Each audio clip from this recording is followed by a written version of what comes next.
अरे तो क्या हो गया, अगले साल फोड़ देना। बाकी के मेरे सारे दोस्त जॉब्स कर रहे हैं, शादी हो रही, घूमने जा रहे हैं और मैं यहाँ बैठ के नोट्स जुगाड़ रहा हूँ। अब एक साल फिर बर्बाद हो जाएगा। एक काम कर, अपना फोन दे, ये देख क्या है ये? नए साल का नया प्लान। देख, इस साल कोविड ने, कोचिंग्स ने, बिना गाइडेंस की पढ़ाई ने खराब कर दिया, तो अगले साल के लिए नया प्लान तो बनाना पड़ेगा ना। टेस्ट बुक पास 299 पर ईयर में टेस्ट बुक पास के साथ तैयारी करो 200 से ज्यादा एग्जाम्स की और पाओ एक्सेस 12,000 मॉक टेस्ट की। लॉग ऑन टू टेस्टबुक.com या फिर ऐप डाउनलोड करो प्ले स्टोर से।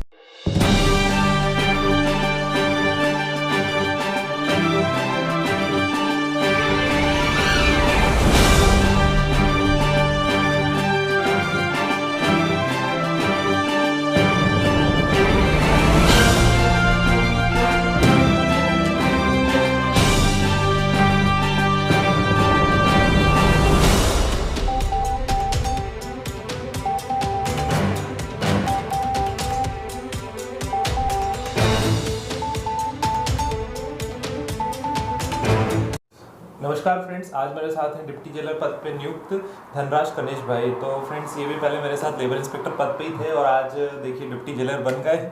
बिल्कुल 3 स्टार जो है कंधे पे आ गए हैं इनके, तो मुझे भी बड़ा अच्छा लगा इनसे मिल के। तो धनराज भाई, अपने बारे में कुछ बताओ। सबसे पहले कहाँ से हो और अपना educational background. Hello everyone, my self Dhanraj Kanesh. मैं झाबुआ ज़िले से बिलोंग करता हूँ और मैं फ़िलहाल सेंट्रल जेल भोपाल पर पदस्थ हूँ as a deputy jailer. Deputy jailer के पद पे। तो धनराज भाई, अपने एजुकेशनल क्वालिफिकेशन क्या है? मेरा ग्रेजुएशन में मेरा स्ट्रीम था बीएससी कंप्यूटर साइंस। मैंने बीएससी कंप्यूटर साइंस से किया है और स्कूलिंग मेरी जेएनवी जवाहर नवोदय विद्यालय लियाजपुर से हुई थी। अच्छा, तो पहले मतलब लेबर इंस्पेक्टर के बाद में डायरेक्ट इसमें ही हो गई थी ना? कौन सी बैच से डिप्टी जेलर बने थे भाई? मैं MPPSC 2017 से 17 की बैच से ना? अच्छा, तो एक साल अपने जॉब का हो ही गया था लेबर इंस्पेक्टर का। हाँ, सही है।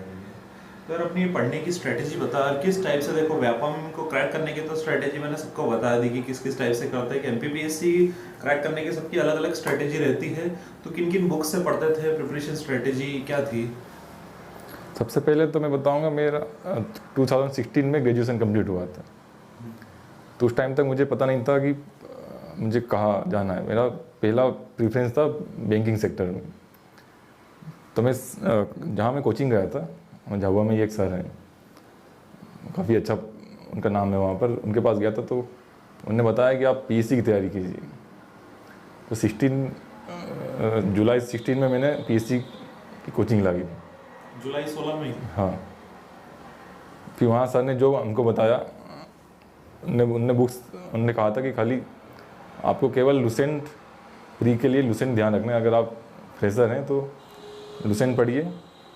उसके साथ उन्हें एक यूनिक जो दिल्ली से पब्लिश होती है।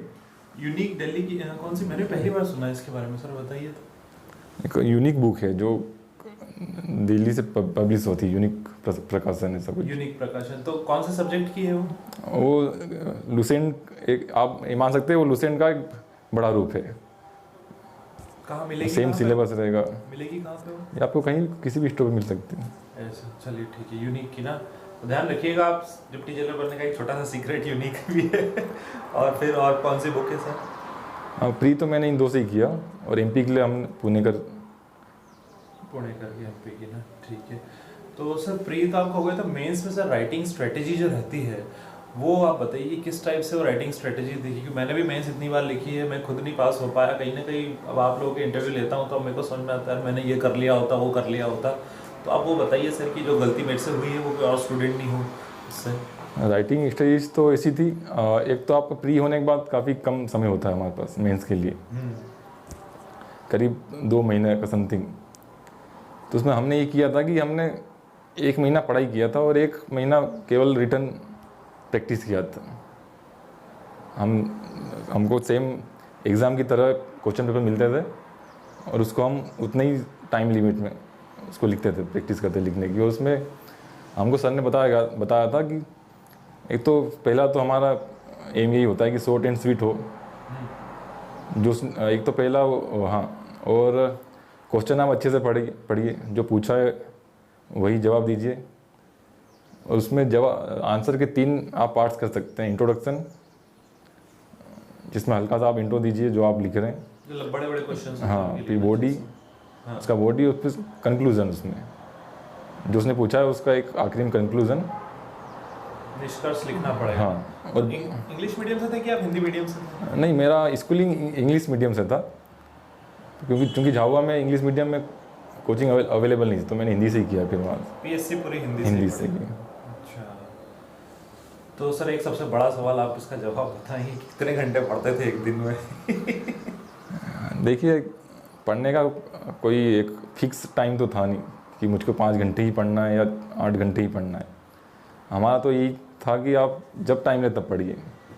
हाँ, ये हो सकता है मिनिमम आपको कितना पढ़ना है, तो मिनिमम आप जैसे आपको कल का शेड्यूल पता नहीं, आप कैसे बता सकते हैं कि मैं कल 5 घंटे पढ़ूंगा ही। तो ये कि जब आपको टाइम मिले, आपको छोटा मोटा काम रहता है उसको छोड़ के आप लगभग आप पढ़िए जब भी आपको फ्री टाइम मिले। जैसे 5-6 घंटे आपका कोचिंग हो जाता है, 24 में 5-6 घंटे वो हो गया, 8 घंटे आपका नींद। हाँ, नींद आप पूरी लीजिए।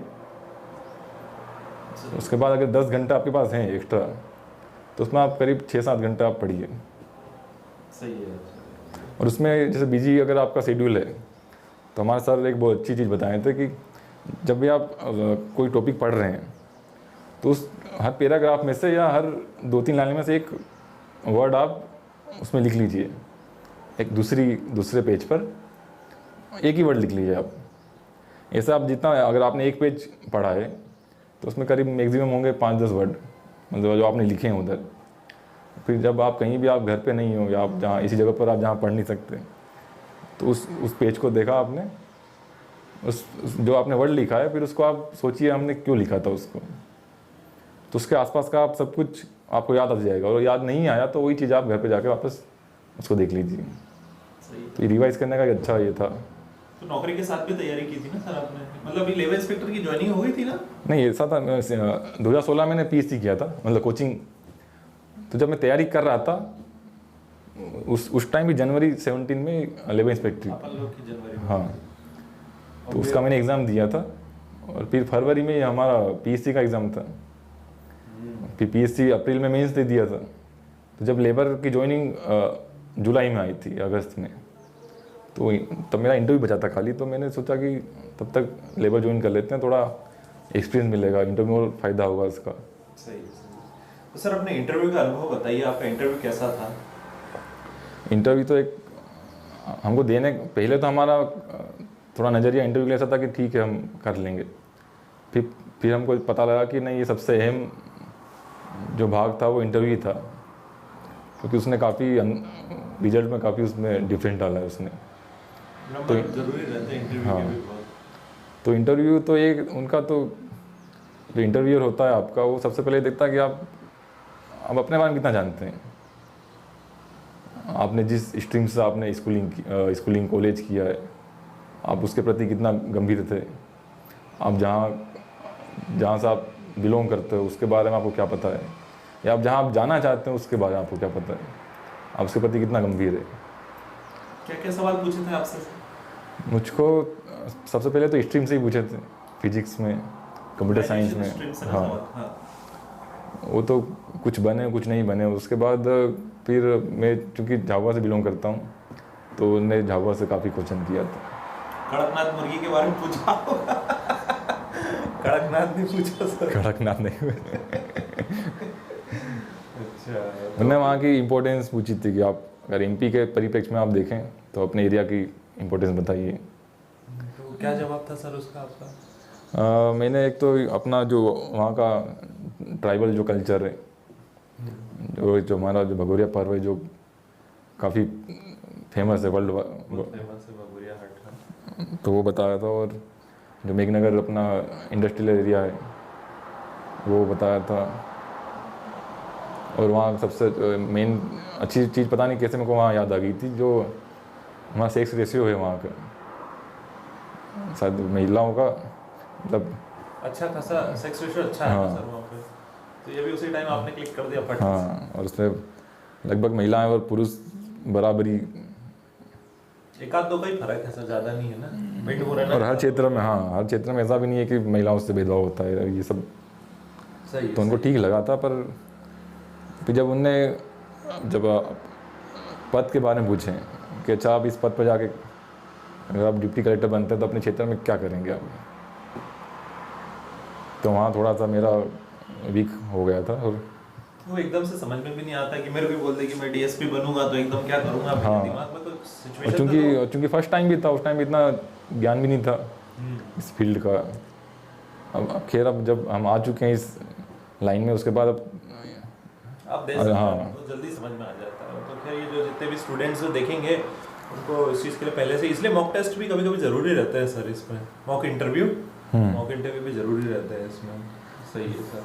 तो सर ये डिप्टी जेलर की जो जॉब प्रोफाइल है ये बेसिकली होती क्या है? जैसे आपकी जो वर्दी है पूरी की पूरी एक टीआई की जैसे दिखती है, रिबन जो है रेड और ब्लू है और 3 स्टार हैं, तो लोग तो आपका टीआई समझते होंगे। उम्र कितनी है सर आपकी? मैं भी 25 का हो चुका हूँ 25 साल। और 21 साल में मैं क्लियर कर चुका था। 21 साल में मतलब आप डिप्टी जेलर बन गए थे? हाँ। सबसे यंगेस्ट ही होंगे आप तो 21 साल हाँ, से। यंगेस्ट था। वाह यार, बधाई हो सर आपको। मेरी 25 साल में नौकरी लगी थी, तो बहुत ही अच्छा है सर, जल्दी जीवन में आपने इतना पढ़ लिया और बच्चे भी उम्मीद है कि फटाफट कर लें। तो सर अपना डिप्टी जेलर की जॉब प्रोफाइल बताइए आप। जो प्रोफाइल यहाँ पर ऐसा है जेल में, आपको जो इनमेट्स है उनकी सिक्योरिटी एंड सेफ्टी का ध्यान रखना है। साथ साथ आपको उनकी मानसिक और शारीरिक सुरक्षा भी देनी है। और इसमें वैसे तो जेल जैसा हम जब आए नहीं थे तब हमें लगता था कि जेल बिल्कुल एक अलग जगह है, पैसा कुछ नहीं, बिल्कुल आप जाएंगे अंदर, साधारण लाइफ है वहाँ पर। और मैं कहूँगा और ज़्यादा क्या बोल सकते हैं हम, और ज़्यादा व्यवस्थित है अंदर लाइफ। सब कुछ ऑर्गेनाइज्ड है ना पूरा हाँ। पूरा इधर, सब उठना जागना सब पूरा फिक्स रहता होगा, सुबह रात को जब मैं इतना करना। जैसे हमने बताया था आपको कि टीचर्स हैं वहाँ पर, जो इनमेट्स जो पढ़ा लिखा नहीं है उसके लिए क्लासेस लगती है। शासन सर इसकी पूरी व्यवस्था शासन कराता से, है। हाँ। अगर कोई मतलब कोई जेल में आदमी जाए उसको ग्रेजुएशन करना है तो वो कर सकता है आराम से, उसका एग्ज़ाम यहीं से होता है, जेल से ही हो जाएगा। हाँ। सर आप पूरा डिग्री मिलती है। और यहाँ पे जो प्रोफाइल इसमें गाड़ी वाड़ी मिलती है क्या सर?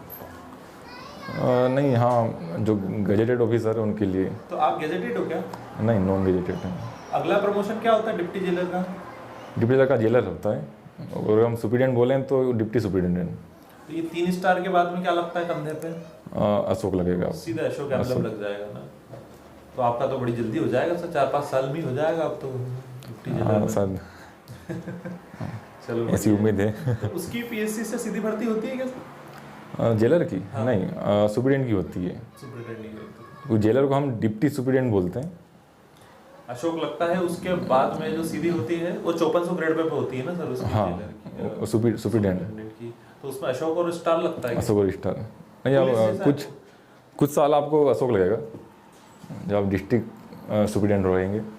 उसके बाद जब सीनियर सुपरिटेंडेंट बन जाएंगे तो आपको अशोक और स्टार लग जाएगा। नहीं।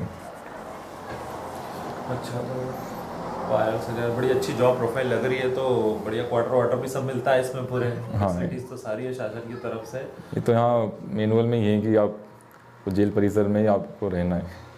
पास में ही जेल पास हाँ। में ही रहते हैं ना सारे, देखे मैंने सब जगह जेल के पास में ही रहता है। तो सर ये आप बताइए कि प्रिपरेशन जो थी, प्रिपरेशन के बारे में थोड़ा और बताइए। प्रिपरेशन पहला तो ये कि आप सबसे पहला हम जो काम करते हैं अपना सिलेबस, सबसे पहले आप सिलेबस को स्टडी कीजिए, वहीं आपको बहुत कुछ समझ आ जाएगा कि मुझको कहाँ ज़्यादा ध्यान देना है। उसके बाद अगर आप गाइडेंस ले तो ज़्यादा अच्छी बात है, आप कोचिंग लगाइए, या कोई और जिनने ये पहले पीएससी फाइट कर चुके हैं या उनसे गाइडेंस लीजिए। आप ही हैं। आप ही से हम सीखेंगे और क्या सब। ठीक है, मैं बात कर और कॉन्फिडेंट रहिए, क्योंकि कॉन्फिडेंस का बहुत वो होता है। जैसे प्री और मेंस में मैं काफ़ी कॉन्फिडेंट था, मैं बड़ा आसानी से निकाला भी उससे। पर जब इंटरव्यू के मॉक इंटरव्यू के लिए मैं इंदौर गया था तो वहाँ मैंने को अपनी तैयारी पता लगा, वहाँ पर बिल्कुल मेरी तैयारी थी नहीं इंटरव्यू की। मतलब मेरा बिल्कुल कॉन्फिडेंस बिल्कुल जीरो हो चुका था, और फिर वही हुआ, फिर इंटरव्यू ख़राब गया मेरा। फिर भी सर देखो, खराब हो या अच्छा गया हो, आपने जो पद तो हासिल किया, लेकिन पद तो, और मैं खुद इनफैक्ट मैं भी ये सोचता हूँ यार कि आज अपन लोग उस समय तक नौकरी में लग गए, क्योंकि अब कितना टफ है यार जॉब में निकलना, कितना टफ है। कंपटीशन बढ़ता ही जा रहा है, बढ़ रहा है। और बच्चे क्या सरकारी पे पहले जितना ध्यान नहीं दे रहे थे ना, अब और ज़्यादा। हाँ। क्योंकि कोरोना ने सबको अच्छे को सिखा दिया, समझा दिया कि परिस्थिति कितनी बिगड़ सकती है। और जो स्पेशलाइज्ड कोर्स किए जिनने, वो भी उनका भी रुख अब इस तरफ भी आ रहेगा। स्पेशलाइजेशन वालों का भी जा रहा है, हाँ। अलग अलग डिग्री जिनने फायर सेफ्टी में कर रखा था, कुछ लोग जो प्राइवेट कंपनियों में जाने का सोचते थे, ऑयल, मेरे को कल ही मेरे से सब्सक्राइबर से मेरी बात हुई थी, तो उसने फायर सेफ्टी में कुछ कर रखा था, डिप्लोमा डिग्री। तो मैंने उसको यही बोला कि उसने मेरे को इसलिए फोन लगा था कि सर मैं गवर्नमेंट फील्ड में आ जाऊँ। मैंने बोला आ जाओ, बस सैलरी का थोड़ा रहेगा क्योंकि प्राइवेट में ऑब्वियसली बातें ज़्यादा रहती है हमारी फील्ड में, पर वो उसने कोरोना की मार उसने भी झेली थी कहीं ना कहीं, तो वो भी बता रहा था। तो सर आप फाइनल आपको टिप्स दीजिए स्टूडेंट को कि अभी मोटिवेट रहें और डिप्रेस नहीं हो, और जो भी सर आप अपनी तरफ से वर्ड्स कुछ बोलना चाहें। सबसे पहले तो आप, मैंने बताया था, कॉन्फिडेंट रहिए, अपने आप को मोटिवेट कीजिए। मोटिवेट अगर आप चाहते हैं हम कैसे करें, तो अपने आप को खुद रिवार्ड कीजिए। आप अपने घर वालों की या अपने जहाँ आप जिससे गाइडेंस ले रहे हो उसकी छोटी छोटी उम्मीदों को पूरा कीजिए, तो उनके जो अप्रिसिएशन मिलेगा आपको, वही आपका रिवार्ड है। और जो भी आप पढ़ते हैं कोचिंग में, तो आप उसको घर जाके उसको मतलब बिल्कुल उस पर पूरा काम कर लीजिए। अब ये नहीं कि टीचर ने पढ़ाया उतना याद कर लीजिए। टीचर तो सिर्फ सर मार्गदर्शन ही दिखा सकता हाँ। है कि इतना पढ़ना है, या 4 लाइन या 4 पेज बता देगा, 40 पेज तो अपने को ही पढ़ने आगे। हाँ, सही बात है सर, ये तो ये कि आप भले आप ज़्यादा नहीं पढ़ो, पर जो पढ़ो उसे बहुत ज़्यादा पढ़ो। उसमें आप जैसे आपको कुछ समझ नहीं आया, आप गूगल कीजिए, आप और लोगों से पूछो, पर उसको बिल्कुल कंप्लीट करना ही है। हमें जो पढ़ रहा है उसको कंप्लीट कीजिए। सही है सर। और हो सके तो आप थोड़ा सा आगे का पढ़ लीजिए। ये सबसे बेस्ट होता है कि आप जो आपको कल कोचिंग में पढ़ाया जाएगा वो आप पहले से पढ़ के जाइए थोड़ा सा। और ये भी एक मैं कहना चाहूँगा कि आप ज़्यादा बुक्स से तैयारी करने के बजाय आप एक ही बुक को सॉरी। सही है सर, ज़्यादा किताबों से पढ़ने का मतलब भी नहीं है। मैंने खुद ने जो मेरा टेलीग्राम एक चैनल है, उसमें मैंने एक बार जब शुरू किया चैनल, तो उसमें ऑथेंटिक नोट्स जो मेरे को लगे सारे के सारे मैंने डाल दिए। अब मैं उसमें कोई पीडीएफ और कुछ नहीं डालता, क्योंकि नेट पे तो इतनी आती थी चैनल होल पे यहाँ वहाँ। अब बच्चे को अगर एक पीडीएफ के 100 पन्ने भी प्रिंट निकाल लेगा तो पढ़ेगा क्या? उसको 100 पन्ने पढ़ने में उसको 1-1.5 महीना लग जाता है। दिमाग में भी तो डालना सबसे बड़ी बात। तो इसीलिए आपको जब भी, अगर फ्री के नोट्स हैं सारे के सारे टेलीग्राम चैनल पे मेरे हर एक सब्जेक्ट के मैंने डाल रखे हैं। आप भी सर अगर आगे डीएसपी या डीसी की तैयारी कर रहे हैं तो बिल्कुल आप जी जरूर फालतू कुछ नहीं डाला है। दृष्टि आईएएस के जो मेंस के जो नोट्स हैं ये सब मैंने डाल रखे हैं, विजन आईएएस के डाले हैं सब्जेक्ट वाइज है, बस उसके बाद ओवर। फालतू ज़्यादा नोट्स नहीं डालता। और कुछ करंट अफेयर्स जो घटना हो जाती है एमपी की, बस उस टाइप की मैंने डाल रखी है। तो जैसे मैंने एक सिंगल बुक का बात किया, वैसे ही हम जैसे किसी चीज़ पे जोर डालते हैं तो हम उसको लगभग 3 बार रिपीट करते हैं। जैसे हम किसी चीज़ पे जोर डालना चाहते तो आप 3 बार उसको दोहराते हैं। उसी तरह आप बस रिवाइज कीजिए। आप ये सोच लो आप उसको 3-4 बार आप उसी बुक को पढ़िए, बजाय कि आप 3-4 नई बुक पढ़ें। सही है सर, एक ही चीज़ को 10 बार पढ़ लो, फंडा यही रहता है। हाँ, 10 चीज़ को एक बार पढ़ने से अच्छा। तो फ्रेंड्स, सर ने मैं बहुत अच्छा वैल्यूएबल इन्फॉर्मेशन दी। और मैं खुद कभी कभी जितने भी वर्दीधारी पदों के साथ बैठता हूँ, मैं सोचता हूँ यार काश मुझे भी मिल जाते। और इनफैक्ट मैं हर वीडियो में बोलता हूँ, क्योंकि डिप्टी जेलर की पद आप पोस्ट डायरेक्ट ही देख रहे हैं, एकदम पूरी 3 स्टार वाली वर्दी, और बहुत अच्छा लगता है। पर जिम्मेदारी भी सर वर्दी के साथ वैसे ही आती है जी। अब हम सिविल वाले हैं तो सिविल में इतनी ज़्यादा जिम्मेदारी नहीं रहती है, आपके ऊपर तो बहुत बड़ी जिम्मेदारी है। तो सर मेरी तरफ से बिल्कुल आपको सैल्यूट। और ठीक है फ्रेंड्स, आप पढ़ते रहिएगा। सर को बहुत बहुत धन्यवाद, उन्होंने इतना अच्छा इंटरव्यू दिया। ऑल द बेस्ट फ्रेंड्स, जय हिंद। एक लाइन और बोलना था मुझको, यही वाला बोल कि अगर पर्सनली आप मुझसे टिप्स लेंगे तो मैं ज़्यादा अच्छा बता सकता हूँ। तो कुछ आप सर वो अपना कैसे बच्चा कैसे कांटेक्ट करे आपसे, फेसबुक पे, व्हाट्सएप पे, आप जो कुछ भी आप देना चाहें मैसेज करके। फेसबुक मेरा धनराज गणेश नाम से ही है। तो वापस सर बोल दीजिए कि तो सर जो है एक्चुअली कुछ बच्चों से थोड़ा, अगर कुछ किसी को पर्सनली भी पूछना है तो सर ने इतनी अच्छी सर बात बताई कि उनसे डायरेक्टली भी पूछ सकते हैं। तो सर का जो फेसबुक का जो पेज का जो लिंक है वो मैं आपको उसमें मेरे डिस्क्रिप्शन बॉक्स में आपको मिल जाएगा। तो बिल्कुल आप मैसेज करके सर से पूछ लीजिए, जिस टाइप का भी डाउट रहेगा किसी बच्चे का, कहीं का भी हो, तो बिल्कुल सर डाउट बता देंगे, है ना सर? जी ठीक है फ्रेंड्स, ठीक है सर, बहुत बहुत धन्यवाद आपका। धन्यवाद फ्रेंड्स, जय हिंद।